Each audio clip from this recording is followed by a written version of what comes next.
government declared a war on poverty and said if we pay a little more in taxes, we can eliminate poverty. Then later, if we pay a little more, we will not have to worry about retirement. We will have Social Security take care of us.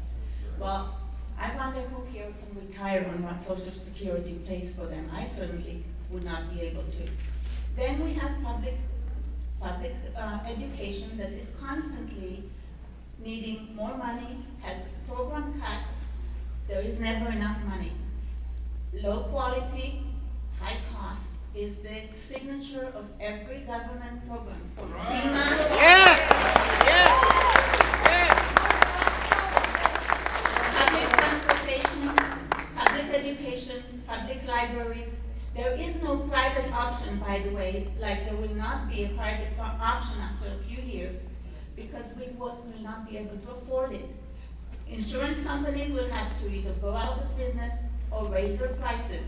The majority of us expect, except for rich people and the politicians, will be under the public, inefficient, wasteful, corrupt program. My question is, I do have a question. If you have all this waste and corruption in Medicare that could be used to pay for this gigantic public option, what facts do you have that will convince me that there will not be the same waste and corruption and cut in services in the public option?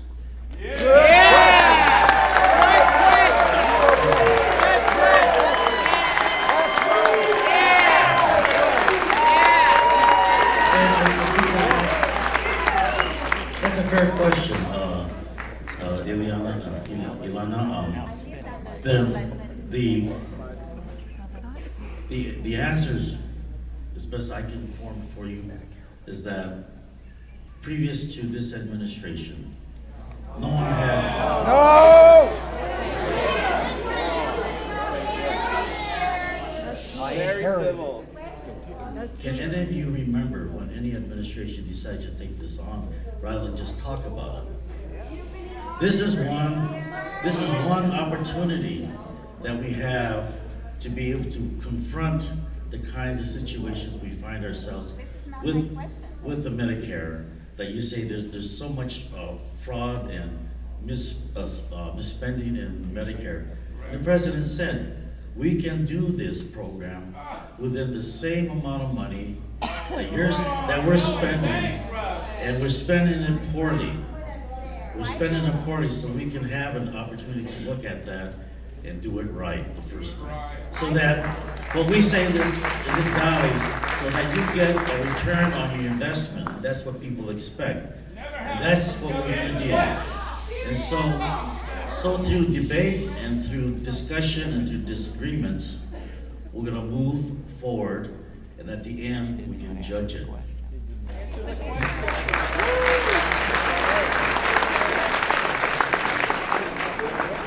I want to remind you, we want to be on our best behavior here.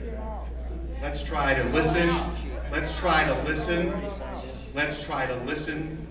And we'll have time for more questions, and I'll have less opportunity to talk like I'm talking right now. All right. Colleen Mizuki. Answer the question. Colleen Mizuki.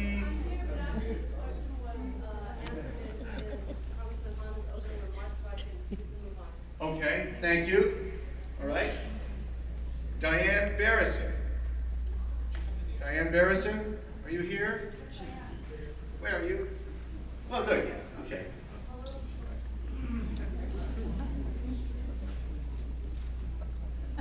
Representative Honda, thank you so much for taking my question. I am never chosen, I never win anything in the lottery.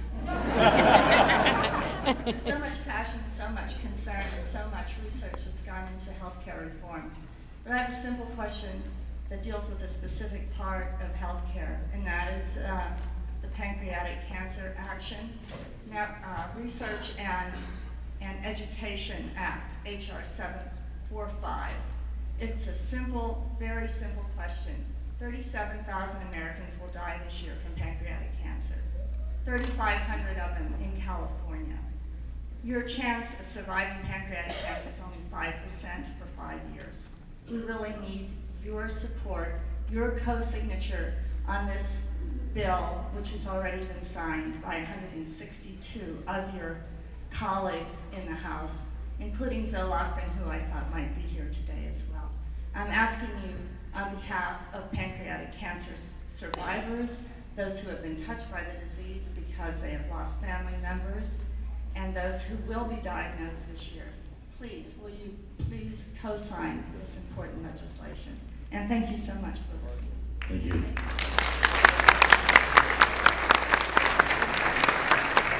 These traumatic episodes in health visit all of us.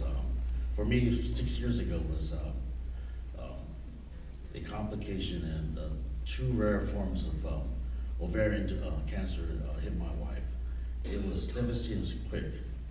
That's why, and I agree with you that we need to pay a lot of attention in research and development, making sure that science is something that we put out there first.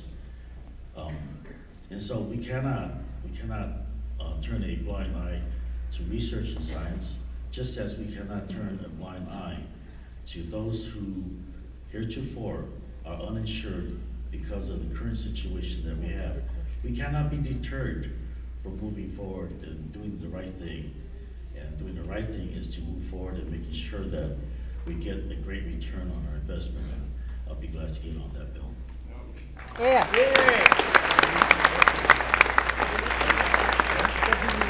Edward Gipstein, where are you, sir? There we go.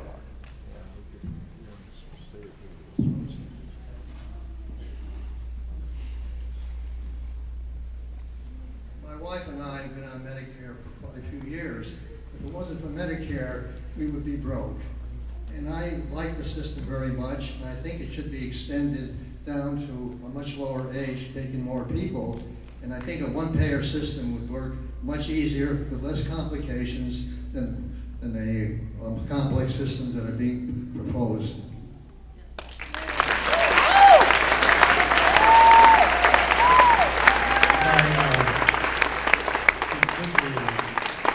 Rephrase Ed's comment that he supports Medicare and he wants to see it lowered in terms of age and being able to be able to enter into that program. And that I think the last comment was that a single payer system would be a good one that he would support.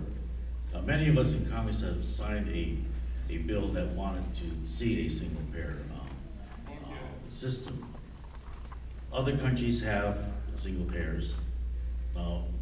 Our country has a different development over the last 40, 50 years, and that's, we have private insurance companies, and I don't think that we can, in good conscience, eliminate an entire industry just to put in another one.